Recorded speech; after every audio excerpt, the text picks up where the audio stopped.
एक जमाना था जो लोग बोलते थे कि लोग 200 साल भी जीते थे, 150 साल भी जीते थे, तो कारण क्या हुआ? जैसा कोई कारण नहीं हुआ, क्योंकि कभी कोई जिया ही नहीं है। मतलब कि जब एक्सियम ही खराब हो तो उसके आगे क्या बात करें। कभी ऐसा समय नहीं हुआ कि 200 साल का व्यक्ति कोई इस धरती पे घूम रहा है, कोई रिकॉर्ड नहीं। 3 किताबें याद रखिए, वो मैट रिडली की द रैशनल ऑप्टिमिस्ट, फैक्टफुलनेस, और स्टीवन पिंकर की द एनलाइटनमेंट नाउ। ये तीनों किताबें भर भर के डेटा इसके अंदर में दिया हुआ है कि किस तरीके से ऑलमोस्ट हर पैरामीटर के ऊपर में आज का टाइम बेहतर है। आज के समय हम ज़्यादा जी रहे हैं, आज के समय हमने ज़्यादा से ज़्यादा बीमारियों पर कब्जा किया, मतलब कि काबू किया हुआ है। आज हमने वैक्सीनेशन ईजाद किया हुआ है। आज औरतें बच्चा पैदा करते वक्त नहीं मर रही हैं। आज 5 साल से कम की उम्र के बच्चे सबसे कम मर रहे हैं। हर देश का जो एवरेज उम्र है, जो कि एवरेज लाइफ स्पैन है, वो नो डाउट बेहतरीन हुआ है, बड़ा है, आगे बढ़ा है। जैसा टेक्नोलॉजी बढ़ता गया, एज कम होता गया। क्यों होते जा रहा है सर? क्या टेक्नोलॉजी कर? अब यहाँ पे सिंपली मतलब अब काउंटर क्वेश्चन सिंपल ये होना था कि भैया कहाँ देख लिया 150 का 200 का, सीधे 200 का बंदा कहाँ देख लिया। लेकिन वो क्वेश्चन काउंटर क्वेश्चन नहीं आ रहा, बट ठीक है। हमारे जितने खेडूत थे वो जमीन पे काम करते थे बिना चप्पल के, नंगे पांव, तो उन लोग से अधिक मिलता था। आज आपके फ्लोर पे काम। तो क्यों आखिर आज की तारीख में अफ्रीका के उन ट्राइब्स के अंदर में अभी भी लोग मलेरिया से ही मर रहे हैं सबसे ज़्यादा? क्यों नहीं वो देश जहाँ पर सबसे ज़्यादा जूते का प्रोडक्शन होता है, जूता सबसे ज़्यादा पहना जाता है, उन देशों के अंदर में सबसे ज़्यादा लोग बीमार पड़ रहे हैं? जबकि हमेशा उल्टा दिखता है। जो देश समृद्ध हैं, कामयाब हैं, उनके अंदर में आपको एवरेज एज ज़्यादा अच्छी जो है मिलेगी as compare to India, third world country, जहाँ पे लोग नंगे पैर घूम रहे हैं। एक टाइप का पानी बहुत चलता है, दैट इज अल्कलाइन वाटर, बहुत फेमस हो गया है। मैं 4 साल से उस पर स्टडी किया। राइट। तो नॉर्मल वाटर और अल्कलाइन वाटर में कौन सा बेटर है? अल्कलाइन। लोग ये बहुत पहले से एक व्यक्ति विशेष थे जिन्होंने बोला कि जिनके मतलब आइडिया से ये बात प्रचलित हुई कि पूरे वर्ल्ड में ये बात फैली, अल्कलाइन वाटर। अब आप क्यों ये बात लोग भूल जा रहे हैं कि भाई आपके पेट के अंदर में 1 pH का मतलब अगर आप कह रहे हैं कि अल्कलाइन वाटर अच्छा है, तो आप इसलिए कह रहे होंगे ना कि क्योंकि वो अल्कलाइन आपके शरीर को जाकर के अल्कलाइन करेगा। तो पहले तो ये समझिए कि हमारे पूरे शरीर के अलग अलग टिश्यू का जो pH है वो थोड़ा थोड़ा अलग होगा। मेरे मुंह का सलाइवा जो है ऑलमोस्ट कैसा है, न्यूट्रल सा है। मेरे पेट के अंदर में, स्टमक के अंदर में जो pH है वो 1-2 पहुंच जाता है, इतना ज़्यादा एसिडिक है। तो कोई भी चीज़ खाएंगे वो एसिडिक हो ही जानी है। तो थोड़ा सा अल्कलाइन वाटर भी आप पी लेंगे तो उससे कुछ होने नहीं वाला है। फिर उसके बाद जब थोड़ा सा आगे बढ़ते हैं ड्यूडेनम के अंदर में, तो वहाँ पर बेसिक pH है। हमारे सेरेब्रोस्पाइनल फ्लूइड का pH अलग है, हमारे ब्लड का pH अलग है, 7.3 7.4 जाएगा। तो केवल और केवल ये वन ऑफ द अच्छा मस्त स्कैम है जिसके अंदर में अल्कलाइन वाटर बोल करके आपको चीज़ें बेची जा रही हैं। अल्कलाइन वाटर कुछ नहीं करता है, क्योंकि आपको ये बात समझनी होगी कि आपके पेट में भर भर के एसिड ऑलरेडी मौजूद है। जापान के एक साइंटिस्ट डॉक्टर मसारो इमोटो ने 1994 में इसे भी डाल करके देखोगे ना किस पे क्या नाम है, विकिपीडिया पे, तो उस पे भी लिखा आता है कि मसारो इमोटो जो है बहुत बड़े वो हैं, क्या नाम है, सूडो साइंटिस्ट है। ये देखते हैं क्या बोल रहे हैं। एक्सपेरिमेंट किया, अपने स्टूडेंट्स को बुला के उनको कुछ पानी की बॉटल्स दी और बोला कि इनको ना भला बुरा बोलो। वहीं अपने दूसरे स्टूडेंट्स को उन्होंने फिर से कुछ पानी की बॉटल देके बोला कि इन्हें कुछ अच्छा बोलो। और मालूम डॉक्टर साहब डॉक्टर भी नहीं है। डॉक्टर साहब को डॉक्टर मालूम है कौन बनाया? इंडिया ने बनाया। तो इंडिया में 1992 के अंदर में open international university for alternative medicine से डॉक्टर मिली है, जिसको बंद कर दिया था बाद में, क्योंकि वो फर्जी डिग्री जो है वो बेचते थे वो लोग। ये कितना बेहतरीन स्टेटमेंट है ना, कितना बेहतरीन चीज़ है। आप यहाँ से ये सीख सकते हैं कि किस तरीके से एक्सपेरिमेंट किस तरीके से डिज़ाइन किए जाने चाहिए, किस तरीके से, क्योंकि उन्हें पता था कि यहाँ पर क्या होता है कि पावर ऑफ सजेशन होता है। या बहुत बार आप एक्सपेरिमेंट्स के अंदर में देखेंगे कि अगर आप चाह रहे हैं कि आपको मालूम है कि इसके अंदर में ये चीज़ पड़ी हुई है, तो आप उस तरीके का डेटा भी रिट्रीव उससे कर सकते हैं। हर स्टडी बराबर नहीं होती है, यहाँ पर डबल ब्लाइंड कंट्रोल होना चाहिए। मतलब आप क्या क्या बात प्रूव नहीं कर दे रहे हैं इससे, आप ये प्रूव कर दे रहे हैं कि वो जो पर्टिकुलर पानी है वो भाषा समझता है। भाषा समझ रहा है कि इमोशन समझ रहा है? तो क्या बंदर जो है जो चिल्लाता है क्या उसको भी समझ लेगा? क्या केवल और केवल इंसान की भाषा को ही समझ रहा है? और इंसान की भाषा भी बड़ी ज़्यादा वो होती है कि अगर मैं बोलूँ क्यों सार्केज़म से बोलूँ तो क्या वो सार्केज़म भी समझता है पानी? कितने सारे सवाल हैं जो कि आप इनडायरेक्टली मतलब पूछ सकते हैं कि भाई यहाँ पर सिंपली क्या होना चाहिए कि भैया पता करो कि जब आप उन दोनों के बीच में कोई संबंध नहीं होना चाहिए कि आपने जब किसी पर्टिकुलर पानी को लिया और पानी को लेकर के आपने क्या किया, जब भरा बुरा बोला तो उसको दूसरी भाषा में बुलवाओ कि आस के आसपास वालों को पता ही नहीं है कि वो कौन सी पर्टिकुलर भाषा है। जो व्यक्ति टेस्ट कर रहा है पानी का, आइस क्रिस्टल बना करके उसके क्रिस्टल्स चेक कर रहा है, कह रहे हैं कि भैया जो बुरा बोलोगे तो आइस क्रिस्टल्स बेकार से बनते हैं, अच्छा बोलोगे डालोगे तो आइस क्रिस्टल जो है वो बढ़िया बढ़िया प्यारे प्यारे से बनते हैं। तो व्यक्ति जिस तरीके से वो आते थे ना, याद है तुम्हें कि ब्लॉटिंग टेस्ट होता है जिसमें ऐसे आइट के डॉट्स, उसके इंक के डॉट्स पड़े होते हैं और लोग उसके अंदर में बहुत कुछ देख लेते हैं और वो आपके बारे में बताता है कि आप किस तरीके का व्यक्ति है, सोच रखते हैं किस तरीके की, आपके बारे में थोड़ी सी अगर जानकारी देगा तो देगा। उस तरीके से ये एक्सपेरिमेंट उस व्यक्ति विशेष के बारे में ज़्यादा जानकारी देता है। उनकी कोई ऐसी रिसर्च नहीं है खुद की, मतलब कि कोई ऐसी साइंटिफिक कम्युनिटी में कोई नाम नहीं है डॉक्टर साहब का। डॉक्टर साहब जो है ये कंपनी चलाते थे अपनी और फार्मास्यूटिकल की, तो वो बिलीव करते थे इस पर्टिकुलर तरीके की चीज़ों में। जो जिस व्यक्ति के पास सामर्थ्य होता, उसके पास, व्यक्ति के पास इतना पैसा था तो उसने उस तरीके की स्टडी कंडक्ट करानी चाहिए, करा दी। हम इंसानों ने हमेशा अपने फ़ायदे के लिए फार्मास्यूटिकल कंपनियां हों, नॉर्मल कंपनियां हों, आयुर्वेदिक कंपनियां हों, कोई भी कंपनी क्यों ना हो, अपने प्रोडक्ट को मार्केट में लाने के लिए, कैपिटलिस्टिक बिहेवियर के लिए वो इस तरीके की स्टडी कंडक्ट करा सकती हैं। जिस तरीके से एक ज़माने में स्टडी कंडक्ट कराई गई कि नहीं सुबह सुबह नाश्ता लेना बड़ा ज़रूरी है वरना ये हो जाएगा वो हो जाएगा, पूरा पूरा कैलॉग्स वाला जो पूरा कांड है। या फिर आपका किस तरीके से जो ऑक्सीकोडॉन जो वाला जो केस था जिसके अंदर में पर्डू फार्मा ने आम आदमी को ऑपियोइड ड्रग्स बोल दी कि नहीं नॉर्मल, केवल कैंसर और बहुत ज़्यादा एक्सट्रीम पेन के अंदर में ये पेन किलर लेने की ज़रूरत नहीं है, नॉर्मल पेन के अंदर में भी ये पेन किलर ले सकते हो, उससे कोई व्यक्ति जो है वो नशेड़ी नहीं बनेगा। पूरा इतिहास के सबसे ज़्यादा बड़े मतलब डॉक्यूमेंट्रीज़ हों, सीरीज़ हों, सब बनी हुई हैं इस पर्टिकुलर आइडिया के ऊपर में कि किस तरीके से ये पूरे जो बर्बाद हुआ पड़ा है ना एक अमेरिका का पूरा सेक्शन ड्रग एब्यूज़ से, उसके अंदर में बहुत बड़ा हाथ है इस पर्डू फार्मा का। किस तरीके से सॉफ्ट ड्रिंक वाली कंपनीज़ ने इस तरीके की एक्सपेरिमेंट्स को फैसिलिटेट कराया जिसके अंदर में वो बोलते थे कि भैया शुगर बुरी नहीं है, फैट बुरा है, तो शुगर का तो कोई प्रॉब्लम नहीं है। लेकिन आप जानते हैं कि आज की तारीख में एक्सेस शुगर भी आपको नुकसान करती है, जो कि आज की तारीख में पता है। तो पहला पॉइंट, एक्सपेरिमेंट जो डिज़ाइनिंग होती है, जस्ट बिकॉज की कोई चीज़ कहीं पब्लिश हो गई है इसका मतलब ये नहीं है कि वो बेहतरीन रिसर्च है। और आप बस एक कदम उठा करके देखिए, मेरे पर भी कोई विश्वास करने की खास ज़रूरत नहीं है। फिर डॉक्टर साहब ने उनमें से कुछ सैंपल लिया और उनको माइक्रोस्कोप में जब स्टडी किया तो पता चला कि जिन पानी की बॉटल्स को भला बुरा बोला गया था उनका स्ट्रक्चर जो था, देखो अब इसके अंदर में कोई व्यक्ति इसको भी, अब ये पहली बात तो स्ट्रक्चर ही पानी का तो लग नहीं रहा मुझे, पता नहीं ये सेल वॉल का लग रहा है, ये सेल वॉल लग रही है मुझे, तो ये पानी वानी तो लग नहीं रहा है ना, मतलब लगा दिया कुछ भी लगा दो।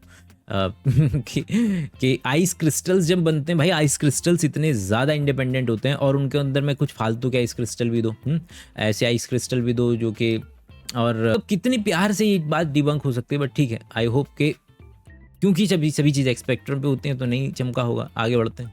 बोला जाता है कि जो आपके शब्द होते हैं वो इस ब्रह्मांड से बहुत कुछ मांगते हैं। आप समझ रहे हैं कि इसका मतलब है कि इंसान का लैंग्वेज कैसे डिराइव हुआ, मतलब कि संस्कृत तो खत्म हो चुकी है और कहीं गलती से ब्रह्मांड संस्कृत समझता था, फिर तो गड़बड़ हो गई ना। फिर तो अब तुम कुछ भी मांगते रहो, वो ऊपर वाला कुछ और दे देगा तुमको। और बोलने से अगर इस तरीके से ही ब्रह्मांड, अगर तुम्हारी जो बोलते हो चीज़ें, ये पावर ऑफ सजेशन है कि भाई ठीक है, अगर आप कोई चीज़ बोलते हैं, बार बार अपने आप को याद दिलाते हैं, तो आपको याद रहता है कि जिस तरीके से आपको बार बार आप याद दिलाते हैं, नहीं कल सुबह जाना है दौड़ने, नहीं पढ़ाई करनी है, ठीक है, बस इतना काफ़ी है। लेकिन ये सोच लेना कि नहीं ब्रह्मांड आपका, जो वो डायलॉग था वो लोग सच मान के बैठे हुए हैं आज की तारीख में कि जब आप किसी चीज़ को ब्रह्मांड से मांगेंगे तो वो आपसे, मतलब उस मूवी के अंदर में ओम शांति ओम के अंदर में तो फिर भी ये बोला था कि आप किसी चीज़ को चाहो तो ब्रह्मांड आपको, क्योंकि अगर आप किसी चीज़ को बहुत बुरी तरीके से चाहेंगे तो उसके पाने के लिए उस तरीके के कदम भी उठाएंगे, तो ठीक है, लॉजिकल नज़र आता है। लेकिन ये कहना कि बोल देंगे आप इस ब्रह्मांड को और ब्रह्मांड वो चीज़ पूरी करवा देगा, और तो और अगर कुछ बुरा मांग लिया ना तो उसको वो भी करवा देगा, मतलब घटित भी करवा देगा। जैसे जब आप अपने मुंह से कुछ शब्दों को निकालते हो, वो शब्द इस ब्रह्मांड से गुजारिश करते हैं कि इसके मुंह से जो शब्द निकले हैं उसकी अहमियत रखी जाए। क्यों, मतलब शब्द की अहमियत रखी जाए तो फिर तो क्यों ही चल रहा है इस दुनिया के अंदर में। ब्रह्मांड को इस बात से मतलब है कि आज मेरे पास, मतलब कि एक रैंडम व्यक्ति के पास आज मेरे को पिज़्ज़ा खाना है, तो ब्रह्मांड इस पर्टिकुलर सोच पे बैठा हुआ, उसको इससे फ़र्क नहीं पड़ रहा है कि किस तरीके से इंडिया में आज की तारीख में मैल न्यूट्रिशन से 4000 बच्चे मर रहे हैं। उनकी पुकार, उनकी आह कोई मायने नहीं रखती है। मायने रखता है तो केवल ये कि आज तुमने पिज़्ज़ा मांगा कि नहीं मांगा, कि आज कोई दोस्त मुझे फ्री का पिज़्ज़ा खिला दे, आज मेरा दोस्त कोई मुझे ट्रिप लगवा दे, आज मेरा कोई दोस्त मेरी नौकरी लगवा दे, आज मेरा जो है इस तरीके से जो ब्रह्मांड है जो मेरा, वो मेरी इंक्रीमेंट करवा दे। इन चीज़ों पे ध्यान है ब्रह्मांड का, ये चीज़ें वो सोचता है, मतलब पता करवाता रहता है कि लोग क्या सोच रहे हैं। कई बार आपने नोटिस करा होगा कि जब आप कोई बुरी चीज बोल देते हो, वो बुरी घटना आपके साथ घटित हो जाती है। अभी 3 लड़के थे, वो जा रहे थे नदी में नहाने के लिए। नदी में नहाने के पहले ही बोलने लगे कि हम तो मर जाएंगे। देखो ये हम लोग आए गंगा नहाने, ये हम है, ये मोहम्मद तौहीद, ये मोहम्मद शान, हम लोग के यहाँ जाएगी जान। कि ये मतलब गैर जिम्मेदाराना हरकत थी। अगर कोई व्यक्ति इस तरीके से नदी के आसपास और उसमें होता है तो वहाँ पर जान जाने की पूरी संभावना रहती है। लेकिन ये कह देना कि नहीं आपने जो है ब्रह्मांड के अंदर में से ये चीज़ मांगी और ब्रह्मांड ने आपके वो चीज़ जो है वो ग्रांट कर दी है, क्या बोले। और एक सिटिंग का 1 लाख रुपए लेते हैं, और भारत में इसका सिर्फ हम 500 रुपए लेते हैं। किसी भी तरह का कैंसर हो, गले का, मुंह का, ब्रेस्ट का, वहां जोक लगा दी जाती है। एक आयुर्वेद में बड़ा अच्छा पावरफुल टेक्निक है रक्त मोक्षण। रक्त मोक्षण। इतिहास में जब आयुर्वेदा वाले गाली देते हैं एलोपैथी को, जबकि एलोपैथी जैसा कोई शब्द नहीं होता, मॉडर्न मेडिसिन, बेसिक साइंसेस या मॉडर्न मेडिसिन, ये शब्दावली का इस्तेमाल कर लो। तो किस तरीके से आपका जब एलोपैथी या मॉडर्न मेडिसिन शुरू हुई थी मतलब कि लोगों ने ये चीज़ें करना जानना शुरू किया, तो उन्होंने बोला कि जो व्यक्ति का खून गंदा हो गया, ये चिल्लाते रहते हैं भाई कि खून गंदा, क्या है वो गंदगी, वो पता है क्या, वो क्या चीज़ है, वो क्या है गंदगी। लेकिन हाँ गंदा है जी, गंदा भी है और साफ भी कर देंगे। कैसे साफ करेंगे, निकालवा देंगे। और अलग अलग टेक्निक से लोगों की यहाँ पर ऐसे मार करके खून की धारा, आपने वाले वीडियोस देखे होंगे, लीच के जरिए लोगों का खून निकलवाना, या नॉर्मल जो है वो ब्लड लेटिंग करना। नो डाउट अबाउट इट के जब हमने ऐसा नहीं कि मॉडर्न मेडिसिन के अंदर में लीच का इस्तेमाल नहीं किया है। कभी कभी इस तरीके का ज़ख्म अगर हो जाता है जहाँ पर आपका बहुत ज़्यादा एक्सीडेंट हुआ है, क्लॉट बन गए हैं, और वहाँ पर हिरोडिन क्या करता है, जो हिरोडिन एरिया जो लीच है वो हिरोडिन निकालता है, जो जिसके अंदर में आपके क्लॉट को क्या हो सकता है, क्योंकि डिज़ोल्व कर सकता है वो क्लॉट को, तो उसके लिए भी इस चीज़ का इस्तेमाल किया जाता है। उससे मिलती जुलती ड्रग्स आए दिन हम किसी पर्टिकुलर बैक्टीरिया, किसी पर्टिकुलर फंगस से निकली हुई केमिकल का इस्तेमाल करके एक पर्टिकुलर ड्रग जो है और कोई ना कोई इस तरीके का सामान बना देते हैं जो कि हमको हेल्प करता है। क्योंकि नेचर के अंदर में लड़ाइयाँ चल रही हैं। अब नेचर के अंदर में लड़ाइयाँ चल रही हैं तो हमने देखा कि किस तरीके से जो बैक्टीरिया है वो फंगस के ऊपर मार रहा है, फंगस बैक्टीरिया पे मार रहा है, वायरस फंगस पे, वायरस बैक्टीरिया पे। तो ये जो लड़ाइयों के अंदर में ये लोग अपने कुछ हथियार बना लेते हैं, वो हथियार हम लोग ले लेते हैं, मतलब लड़ लो। हमने देखा कि अच्छा फंगस जो है वो बैक्टीरिया से लड़ रहा था, उसके पास एक मॉलिक्यूल था कि उससे फंगस जो है वो बैक्टीरिया को मार दे रहा था। तो हमने बोला अच्छा तुम्हारे पास ऐसा कुछ है क्या जिससे तुम बैक्टीरिया को मार दे, तो ला हमें दे दो। हाँ वो क्या है, एंटीबायोटिक है, पेनिसिलिन है, इस तरीके से मिली थी हमें। तो इस तरीके से कि खून, वो जो ये बोल देना कि आपके कहीं पर भी जहाँ कैंसर हो गया है, समझ रहे हैं आप, वो व्यक्ति कैंसर ट्रीट कर रहा है इससे। और जहाँ पर कैंसर के बेसिक प्रिंसिपल्स को ही नहीं समझ पा रहे हैं, वो कह रहे हैं कि जहाँ का कैंसर हो वहाँ क्या लगा दो, बस लीच लगा दो और वहाँ का कैंसर आपका ठीक हो जाएगा। लीच थेरेपी, जोक, जगह जगह जोक, मतलब किसी भी तरह का कैंसर हो, गले का, मुंह का, ब्रेस्ट का, वहाँ जोक लगा दी जाती है। क्या करें लिवर कैंसर में, क्या करें फिर, बस यहाँ ऊपर से लगा दें और कर देंगे। ये लिवर कैंसर के अंदर में केवल और केवल ऊपर से लीच लगा करके उससे खून निकलवा के बोल देंगे कर दिया हमने तुम्हारा कैंसर सही।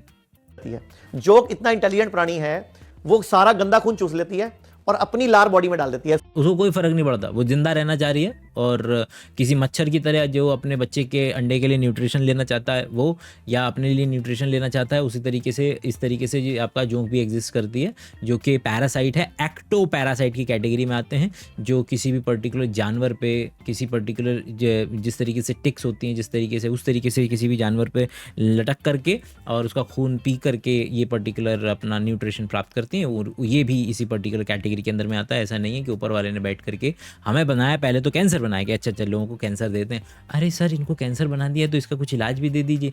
और हाँ, केवल और केवल आयुर्वेदा वालों को बताइएगा इसके बारे में, और किसी को मत बताइएगा। तो वो लीच थेरेपी जो है वो इस तरीके से शायद इनके हिसाब से एग्जिस्टेंस में आई होगी। इसको हिरोडिन बोलते हैं। लेकिन सर ऐसा कहते हैं जोक से दूर रहना चाहिए, वो चपकना चाहिए। नहीं, वो स्पेशल जोक होती है, आयुर्वेद पाली जाती है, वो पालतू जोक होती है, वो हमारे डॉक्टर्स पालते हैं उसको। डॉक्टर्स पाल रहे हैं जोक्स को। It's a good joke but it's not a joke, bad joke. कि नाम का जो पहला अक्षर होता है उसका कितना फर्क करता है, कौन सा? बहुत बड़ा फर्क है। अगर कोई कंपनी बनाने जा रहे हो और उसका पहला अल्फाबेट ए आ गया तो शॉर्ट सक्सेस स्टोरी बन सकती है। ये है यस, ए का मतलब ही नंबर 1 है। मेरी कंपनी का भी नाम जो है कि अभी दिमाग में तुम्हारे एप्पल आया होगा, इसको सर्वाइवरशिप बायस या अवेलेबिलिटी बायस बोलते हैं, कि आपके दिमाग में आएगा ही नहीं कि भैया एनवीडिया ने तो इस साल खतरनाक कर दिया, वो भी तो $1 ट्रिलियन कंपनी बन गई, मेटा भी तो बन गई ये भी तो वहाँ पर ये लोग कुछ और लॉजिक ले आएंगे, बोलेंगे वहाँ पर अच्छा वहाँ से ये 7 गुणा जमा 1 वो 6 जमा 1 थाला बन रहा है इसलिए हो गया कुछ अवेलेबिलिटी बायस, सर्वाइवरशिप बायस और सक्सेस जो होता है बायस, कि किस तरीके से कि आपके जहन में वही नाम आएंगे। जैसे भाई साहब गिनाएंगे, नाम गिनाएं भाई साहब जरा। वो यही है, अंकों का खेल, अतुल, अमिताभ बच्चन, अक्षय कुमार, मेरे में तो अभिषेक बच्चन, नाम और है ना। अब ऋतिक रोशन, जावेद जाफरी, सब कोई वो नहीं है, मतलब शाहरुख खान, आमिर खान, चलो उसमें दिया। अब ये आ गया, अब लोगों ने देखा आ गया ना वैसे पकड़ने की कोशिश करेंगे। अरे भाई मतलब इससे ज़्यादा बेहतरीन चीज़ है एनिग्मा वाला। एनिग्मा वाले में क्या था, जो एलन ट्यूरिंग है उन्होंने किस तरीके से कि जो जितने भी मान लो कि किसी बंदे ने इतनी मोटी किताब लिखी और दूसरे बंदे ने भी इतनी मोटी किताब लिखी है, बिना जाने के इसमें जो नंबर ऑफ ई अपीयर हुआ है ना, उसकी फ्रीक्वेंसी, रिलेटिव फ्रीक्वेंसी बाकी अक्षरों के तुलना में जो उसकी रिलेटिव फ्रीक्वेंसी है, will be almost identical to this particular book. और एक कदम नीचे समझने की कोशिश करते हैं कि भैया जो ई का इस्तेमाल है वो एक किताब में लगभग बराबर हुआ है, दूसरी किताब में भी लगभग बराबर हुआ, अगर इन दोनों की थिकनेस सेम है तो। ये इस तरीके से पता ज़्यादा अच्छा, जो डिकोडिंग के जो बेसिक प्रिंसिपल्स होते हैं, जब हम किसी मैसेज को डिकोड करते हैं तो उसके अंदर ये ज़्यादा प्यारी बातें हैं, ख़तरनाक बातें हैं जो आपको उसके करीब लेकर के जाएंगी साइंटिफिक टेम्परामेंट के, रादर देन कि आपका इसका ऐसे लेकर किसी व्यक्ति का अगर आप बहुत ज़्यादा इस्तेमाल किया हुआ कीबोर्ड देखेंगे तो उसमें देखेंगे कि ई बहुत घिसा हुआ है। जो घिसे हुए चीज़ें मतलब कि उस पर्टिकुलर अल्फ़ाबेट का इस्तेमाल सबसे ज़्यादा होता है इंग्लिश लैंग्वेज के अंदर में। तो आपको मालूम है कि लगभग जो फ्रीक्वेंसी होती है ई की इतनी होती है। इस तरीके से आप चीज़ों को डिकोड कर सकते हैं, समझ सकते हैं, जान सकते हैं। अंडा आता है घर में, देसी अंडा क्या होता है? देसी मुर्गी का अंडा, देसी अंडा है ना। तो विदेशी लोग तो विदेशी अंडा ही खाते होंगे फिर, है ना। और फार्मी अंडा क्या होता है? आसान भाषा में जो आप रंग से पता करते हैं वो भी कुछ नहीं होता है, कि जो थोड़ा सा ब्राउनिश सा होता है अंडा और जिसका एग योग बहुत ज़्यादा ऑरेंज होता है, उसको आमूमन लोग देसी अंडे के नाम से बेच देते हैं। रेडियो पे अगर आप खाने जाएंगे तो ये भाषा है, रेडी पे अगर खाने जा रहे हैं तो, लेकिन उसका कोई लेना देना नहीं है। आप ये बस इस बात पे निर्भर करता है कि आपने उस पर्टिकुलर जीव को खिलाया क्या था। अगर आपने उसको ऐसी चीज़ें खिलाई हैं जिसके अंदर में कैरोटीनॉइड्स, एंथोसाइनिन्स वगैरह ज़्यादा होते हैं, तो उसके अंडे का जो योग का और उसके जो कवरिंग है, उसका जो कलर है वो बहुत ज़्यादा कैसा हो जाएगा। आपका जो फ्लैमिंगो बर्ड है वो भी कैसा होता है, वाइट होता है। वो रेड एल्गे खा करके अपने शरीर पर, क्योंकि डाइजेस्ट नहीं कर सकते, तो क्या करता है अपने शरीर पर वो लगा लेता है, रेड कलर आ जाता है उसके। आपका जो घी है उसका भी जो येलो कलर है वो इसलिए है क्योंकि गाय ने जो खाना खाया है उसके अंदर में घास के साथ अगर उसने ऐसी चीज़ें भी खाई हैं जिसके अंदर में आपका कैरोटीनॉइड्स वगैरह थे, तो वो आपका दूध में आते हैं, दूध के ज़रिए घी में जाते हैं, तो उसकी वजह से जो दूध घी है उसका रंग जो है वो पीला पीला आपका नज़र आता है। कैरेट का रंग भी उसी वजह से पीला पीला नज़र आता है। यहाँ तक कि अगर आप अपनी बात करें तो हमारे शरीर के अंदर में जो पीलिया होता है उसके अंदर में जो हमारी आरबीसी है वो टूटती है, और टूटने के बाद में जो आरबीसी का लाल रंग है वो टूटने के बाद में इस तरीके के कंपाउंड बनते हैं, प्रोटोपोरफायरिन 9, बिलिवर्डिन, बिलिरुबिन। तो ये जो बिलिरुबिन है जो कि येलो कलर का कंपाउंड है वो आपके शरीर में अगर इकट्ठा होने लगे तो आपको पीलिया हो जाता है। तो ये क्या नाम है, ये हैं इसके आसपास के बेसिक साइंसेस के किस तरीके से जो देसी अंडा जो आम भाषा है वो थोड़ा सा डार्कर वाला, लेकिन दोनों के न्यूट्रिशन में कोई अंतर नहीं है, यहाँ तक कि दोनों के टेस्ट में भी कोई अंतर नहीं है। लोगों को लगता है कि देसी अंडा ज़्यादा टेस्टी होता है, ना ना ना ना ना। आपको डबल ब्लाइंड कंट्रोल करके या उसके अंदर में कलर मतलब कि फूड कलरिंग डाल करके अगर खिलाया जाए तो आप बिल्कुल पता नहीं लगा सकते कि ये पर्टिकुलर किस तरीके का कौन सा अंडा देसी और कौन सा विदेशी है। लेकिन देखते हैं सर क्या बोल रहे हैं आगे। कुछ नहीं पता किसी को, सब खाए जा रहे हो। देसी अंडा वो होता है जो मुर्गा मुर्गी के मिलन से पैदा होता है, जो मतलब कि ये एक लिहाज से सही है, वो इस लिहाज से सही है कि भैया सर कह रहे हैं कि जो जिससे आगे बच्चा हो सके, एक वो होता है, एक में एक से बच्चा नहीं हो सकता जिसमें केवल और केवल मेल वाला पार्ट नहीं, मतलब फीमेल का नॉर्मल एग जो है वही जो होता है उसी के चारों तरफ कवरिंग लपेट दी जाती है और वो जो है बॉडी से बाहर आ जाता है। मुर्गा मुर्गी मिलन करते हैं, जैसे हम लोग हमारे बच्चे पैदा होते हैं वैसे मुर्गा मुर्गी मिलन करते हैं तो उनका बच्चा पैदा होता है, और इसी तरीके से आगे जनरेशन भी इसी तरीके से आगे बढ़ेगी। फार्मी अंडा क्या होता है? फार्मी अंडा वो होता है उस मुर्गी ने अपने जीवन काल में मुर्गे की शक्ल भी नहीं देखी होती, नहीं देखी होती, बिल्कुल सही, उसको पता ही नहीं मुर्गा होता क्या है। अच्छा पहली बात तो ये मैं क्लियर कर दूं बात कि मैं इस बात की पैरवी नहीं कर रहा हूँ कि मुर्गी खाएं, मुर्गा खाएं, अंडा खाएं, नहीं खाएं, इससे मेरा कोई लेना देना नहीं है फिलहाल। अभी इस पर्टिकुलर एथिक्स के ऊपर नहीं बात कर रहे हैं हम बात कर रहे हैं बेसिक साइंसेज के ऊपर में। उसे कभी उस पिंजरे में लेके नहीं जाते, तो वो मुर्गी का होता क्या है? वो मुर्गी को कुछ डाइट खिलाई जाती है, कुछ स्टेरॉइड दिए जाते हैं, कुछ हार्मोन दिए जाते हैं, उसके पूरा साल पीरियड चलते रहते हैं, तो जो अंडा है वो उसके कितना मतलब स्पेसिफिक बात है ना कि केवल समझाने के लिए अगर इस्तेमाल कर रहे हैं तभी मैं अभी यूज करता हूँ। पीरियड का वेस्ट है, खाओ पीरियड्स। तो पीरियड का वेस्ट है, खाओ पीरियड्स, सर बोल रहे हैं। सर को पूछो जरा जाकर के, सर ये जितने भी क्या नाम है फूल होते हैं जो भगवान को अर्पित किए जाते हैं क्या हैं? क्योंकि अगर सर के ही आर्ग्यूमेंट को आगे उठा रहा हूँ मैं, कोई अलग नहीं कर रहा हूँ, तो वो क्या है, वो जितने भी फूल हैं केवल और केवल जननांग हैं पेड़ के, और जितने भी फल हैं वो उसकी राइप एंड ओवरी है। भाई 10वीं क्लास में बच्चों को पढ़ाना शुरू कर देते हैं, व्हाट इज़ अ फल, what is a fruit, fruit is a ripe and ovary. तो आप क्या खा रहे हैं? आप असल में जो फल खा रहे हैं वो किसी की राइप एंड ओवरी है, ये बोल लो फिर। और दूसरी बात कि भैया वो मैमल नहीं, भाई जो मेंस्ट्रुएशंस जो फिनोमेना है वो placental mammal, Easter cycle, menstrual cycle, मतलब कोई जानकारी नहीं। अब मुर्गी में नहीं होता है उससे रिलेटेड, मुर्गी का तो यहाँ तक कि आपका जो एक ही ओपनिंग होती है जिससे आपका यूरिनेशन, फीकल मैटर और रिप्रोडक्टिव ओपनिंग, मतलब जो अंडा निकलना है वो सब एक ही पर्टिकुलर होल से होता है। या ट्रू। तो ये इसके आसपास के कॉन्सेप्ट थे। वो मुर्गी के पीरियड्स हैं, कचरा है वो जो। तो अगर यही लॉजिक अगर अंडे पे अप्लाई हो रहा है तो ये सेम लॉजिक फल पे क्यों नहीं अप्लाई हो रहा है? अगर लॉजिक की बात कर रहे हैं, इस बात की बात नहीं कर रहे हैं कि अंडा खाएं क्या ना खाएं। तुम खा रहे हो तुम सेब, अंगूर, नाशपाती, केला, बनाना, लेकिन कौन समझाए?